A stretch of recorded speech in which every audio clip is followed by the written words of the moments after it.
Hey everyone, welcome back to TalkEasy English. I'm really glad you're here today. Going to the doctor can be stressful, right? Especially when you're not feeling well and you have to speak English. But don't worry.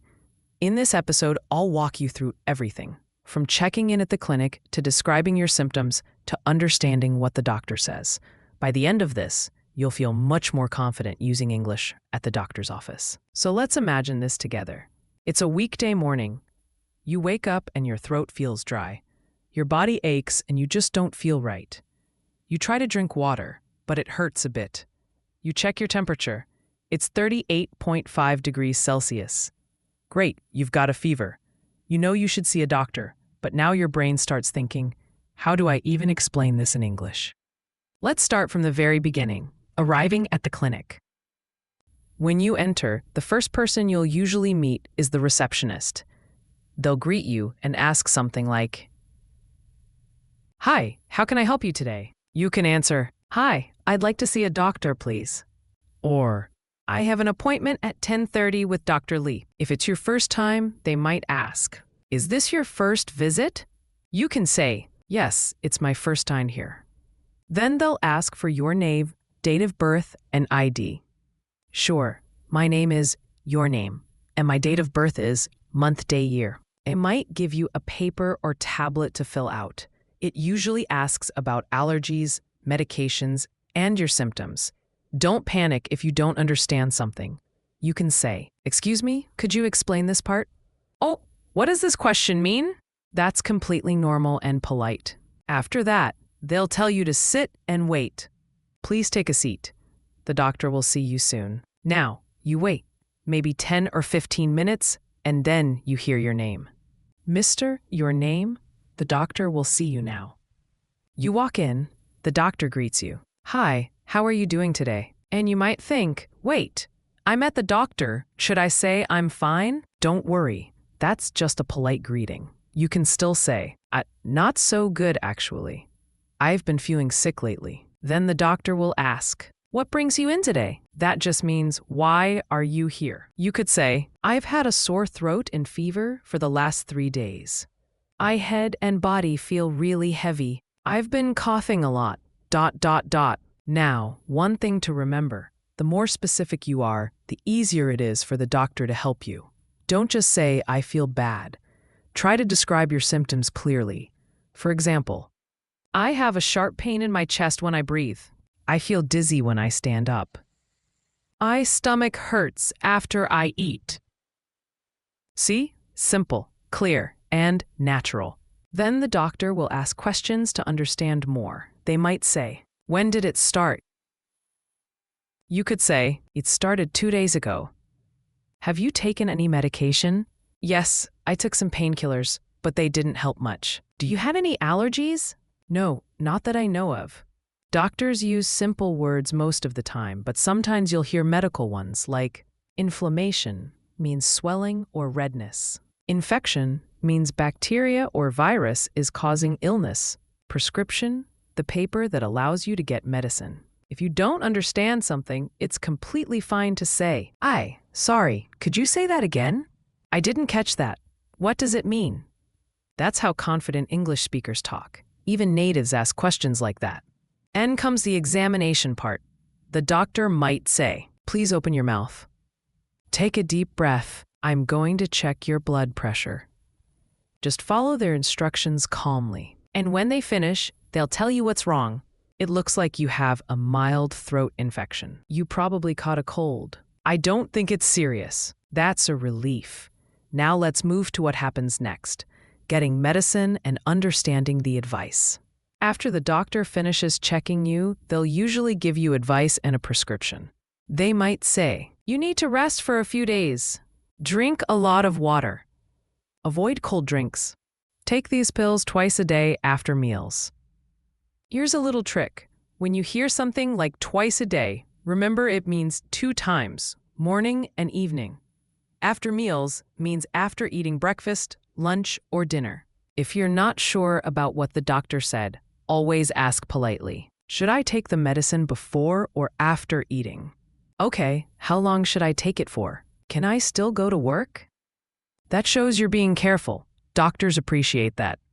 Now, sometimes the doctor will give you a prescription paper and tell you to go to the pharmacy. So you go there, hand it over, and the pharmacist says, "Would you like tablets or syrup? Do you have insurance?" You can say, tablets are fine. No, I'll pay in cash. They'll then explain how to use it. Take one pill every 8 hours. Don't take this medicine on an empty stomach. Always listen carefully, or even take a picture of the label to remember. Now here's one more tip. Sometimes when people feel sick, they panic if the doctor uses words they don't understand. But remember, you don't have to understand every single word. Just focus on the important ones, like rest, medicine, twice a day, or infection. If you catch those, you'll understand the meaning. A best way to prepare for situations like this is practice. You can even practice at home by recording yourself describing how you feel. Try saying, doctor, I've been having chest pain for 3 days. I feel dizzy when I stand up. I have a headache that won't go away. The more you practice describing things in English, the easier it becomes to explain anything. Not just at the doctor's office, but also in other daily life situations. Let's go a bit deeper, because sometimes explaining pain or how you feel can be tricky, even for native speakers. When you go to the doctor, you don't want to sound confused or robotic. You want to sound clear and natural. So let's focus on the way you describe your pain, feelings, and body problems. You can use some of these really useful patterns. I've been having, for things that continue for days. For example, I've been having headaches lately. I've been having trouble sleeping. I've been having stomach pain for about a week. I hurts when for describing actions that cause pain. It hurts when I swallow. It hurts when I move my arm. It hurts when I take a deep breath. I feel, for general feelings or sensations. I feel dizzy. I feel weak. I feel pressure in my chest. Now, here's a golden tip. Always connect your feelings to time. Doctors need to know when and how long something's been happening. You can use these expressions. For the past few days, since last night, for about a week now. For about a week now. For example, I've had a sore throat for the past 3 days. I've been coughing since Monday. I've been feeling tired all week. Those little time phrases make your sentences sound complete and professional. Now imagine the doctor asks, on a scale of 1 to 10, how bad is the pain?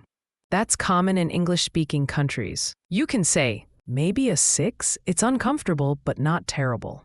Let's around 8, it really hurts. About 3, it's not too bad. It's totally fine to estimate. They just want to understand your situation better. Then sometimes, doctors ask follow-up questions like, does the pain spread anywhere else? Yes, it goes down to my shoulder. Or, no, it stays in one place. Have you had this problem before? No. This is the first time. Or, oh, yes, it happens every winter. You see how natural that sounds? No need for complicated grammar, just short, direct answers. Now let's talk about expressions for common illnesses. These are ones you'll hear or say often. Cold, flu, I have a cold. I think I caught the flu. Cough, I've been coughing a lot. Fever, I have a fever. Or my temperature is high. Sore throat, my throat hurts. Headache, I have a headache. My head is pounding. Stomach ache, my stomach hurts. Back pain, I've got pain in my lower back. Dizziness, I feel dizzy when I stand up. If you want to sound more fluent, you can add short, natural connectors like, actually, to be honest, it's kind of, I think. For example, to be honest, I think it's getting worse. Actually, it's been bothering me for a few days. It's kind of painful when I eat. These phrases make your English sound less textbook and more real, like something you'd hear from a local speaker. Now, after you leave the doctor, there's one more important step: understanding the instructions and making sure you follow them correctly. Because sometimes, people misunderstand what take twice a day means. Here's how you can double-check politely. Just to make sure, should I take it in the morning and evening? Oh, I know. How many days should I continue? Can I take this with food? Are there any side effects? That's a professional and confident way to talk. The pharmacist might also say, don't take this medicine with milk. Avoid driving after taking this pill.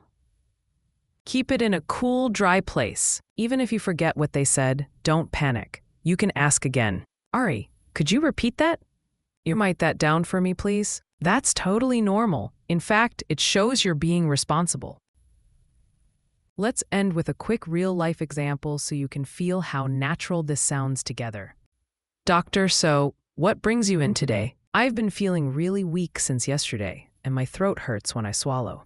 Doctor, do you have a fever? Yes, I had one last night, around 38.5. Doctor, any allergies? No, none that I know of. Doctor, okay, looks like you've got a throat infection. I'll prescribe you some antibiotics. Take them twice a day after meals.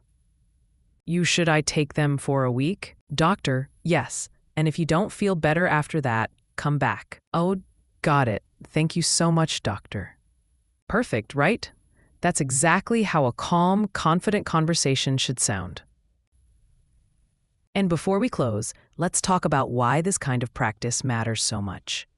When you prepare for real-life situations, like going to the doctor, you're not just learning words.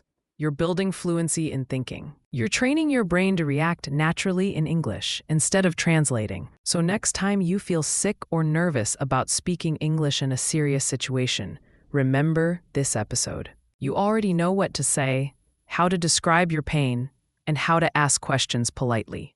You're not just memorizing, you're becoming confident. All right, everyone, that's all for today's episode of TalkEasy English. If this lesson helped you, don't forget to subscribe, share this episode with your friends, and drop a comment below about what you learned today. Keep practicing, keep improving, and remember, every real-life moment is another chance to get better at English. Stay healthy, and I'll see you in the next episode.